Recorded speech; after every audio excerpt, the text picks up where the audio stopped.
Hi, everyone. I am super happy to host David Ruiter today.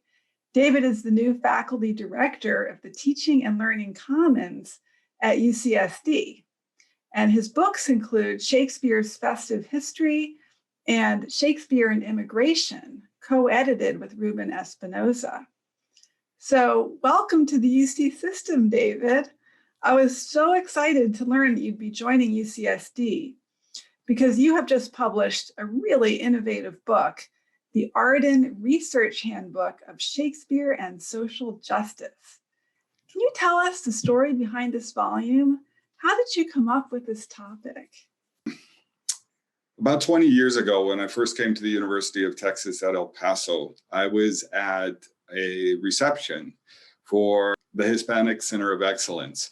It was my first opportunity to meet the university provost, and we chatted a little bit, and he said to me, "Why is it important for our students to study Shakespeare?"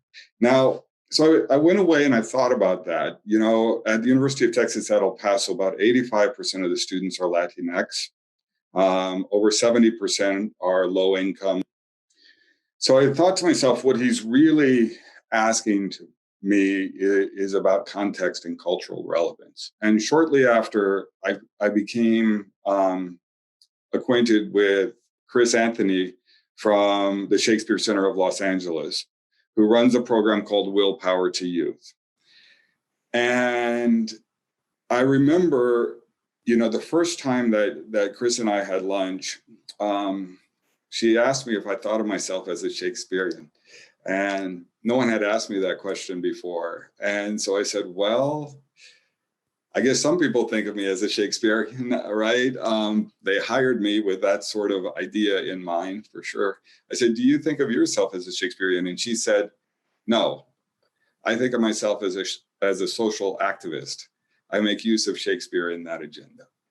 And then I began to be involved with that summer program for low income, often first generation kids in the central Los Angeles and later in the East LA areas with Chris. And I began to see how she was making use with these young people and their families and the community, how she was bringing them into Shakespeare, but with the express idea of raising voices, building confidence, building pre-professional skills, creating a network, all of these sorts of things. And Shakespeare became a venue for that work. And I thought, this is terrific. This is the idea. This is, you know, now, how do we migrate this idea to other contexts? Beautiful.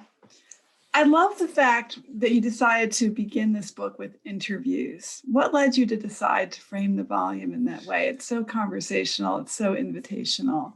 I'm so glad you think that, Julia, because we batted that around for a little while, but I'll tell you what happened, and it's exactly what you just said, to sort of create some hospitality at the beginning of the book, right? As if we're having a conversation about something that matters. I had gone to London to really try to work through a few issues with the collection with Mark Dudgeon at Arden and Laura Bateman. And since I was going anyway, I decided that I was going to do a few interviews. We had talked about it, and I said, you know what, I'm going to do a few of these interviews, and then we'll see how they're going and see if it's going to work, right? And so on that particular day, it was cold, cold, rainy London, October, and I had a chance to do an interview with Erica Wyman from the RSC, right? And I show up and I'm all wet and cold and everything, right? And Erica, they provide me a cup of tea, and Erica and I sit down and we had this amazing conversation about Romeo and Juliet and what it could mean, for the causes of social justice and the work that she had been doing to try to begin to advance that. And I came directly from there to the lunch with Mark and Laura at their office, right outside their offices in Bloomsbury. And I was all filled with energy, right, about this conversation with Erica. They're like, you know what? It's this kind of energy that should start the book. It would get people to think about just talking out loud about their sense of social justice with Shakespeare. I just love that. And you referred to hospitality. I know you've written on hospitality from a more philosophical point of view in Shakespeare. And it's great to see you taking, Levinas and living it in terms of, how this book is put together. And then the kind of work this book is meant to really generate among its users, who are going to be instructors and activists and community teachers, community theater people, et cetera. Right.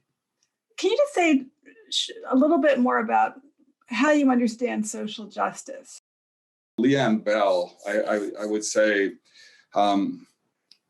is somebody who is often in the back of my mind, who said very just basically at the front end of one of her books that social justice is a process as well as a product, right? And I think that's it. And in some respects, I'm as proud of the process of this book as I am of the product.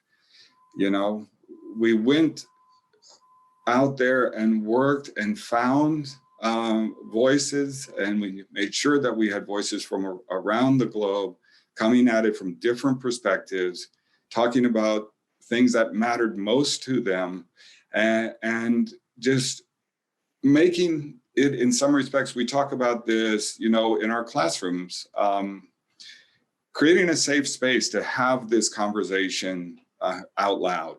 And then the work of the contributors is just beautiful. In the end, I'm just proud to be a part of it. I feel so honored to be part of this community who is represented in the book. That's so great.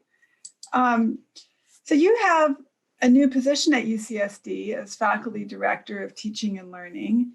How has teaching Shakespeare led you on the path to a leadership role in pedagogy and pedagogical innovation? I think, how do we draw people together around this idea of collective impact and having a shared purpose and a sense of broad shared outcomes that we're trying to achieve, right? And so I think there really is overlap in that. So you see in the book, there's this huge collection of contributors, all of them who believe that social justice is a pursuit that is worth their time and their efforts within the venue of Shakespeare, right?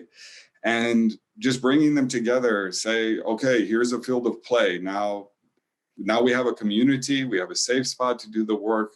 Let's see how much impact we might be able to grow. We know they're coming to us, rich in talent and skills and experience and culture and everything. How do we, in allowing them to grow into their own identities, also at the same time help them grow into these change-making leaders? And over the course of this year, we've just seen, new and renewed and historical and systemic pain and loss and strife all put on display once more, right? And so I also feel like this is a moment, and I'm glad the book is coming out this year, where we really, really need to be thinking about this social justice, our own and our collective responsibilities in respect to social justice and positive change. In a year where a lot of people have lost their jobs, we have our job, but we also have a job to do from these positions, right? Well, that's a beautiful place to end, actually. I can't see going beyond that. So yes. Thank you so much for joining us today. Thank you, Julia. I really appreciate you and the work you're doing.